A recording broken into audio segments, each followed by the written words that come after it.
Waandishi wa habari 18 wamedai kushambuliwa vikali na wanajeshi wa Uganda pamoja na maafisa wa kikosi cha kupambana na ugaidi katika eneo la Kawempe huko North Kampala, Uganda, wakati wakiripoti uchaguzi mdogo. Kwa mujibu wa taarifa ya Reporters Without Borders, yani RSF, waandishi hao, mmoja wao akiwa Abubakar Lubowa wa gazeti la Daily Monitor, walilazimishwa kufunika macho kwa mashati yao, kulala chini na kupigwa kwa fimbo. Baadhi yao wameeleza kuwa vifaa vyao vilichukuliwa na baadaye kuharibiwa, huku wengine wakisema walizuiliwa ndani ya gari la jeshi kwa masaa kadhaa bila mawasiliano, huku mwandishi Raymond Tamale wa NTV alisema waliamriwa kujifanya wamelala na kukoroma, huku wakihesabu hadi 15 na kupigwa kwa kila namba. Mkurugenzi wa kundi hilo la RSF kanda ya Afrika Kusini mwa jangwa la Sahara, Sadibu Marong, amelaani tukio hilo na kuitaka serikali ya nchini Uganda kufanya uchunguzi, huku akisema ukatili kutoka kwa vikosi vya usalama dhidi ya waandishi wa habari ni jambo lisilokubalika.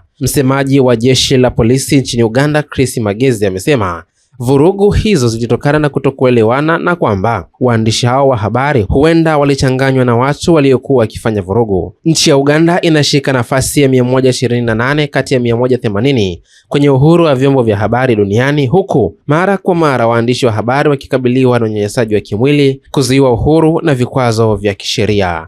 Hii ni Sawasawa Digital, habari kiganjani mwako.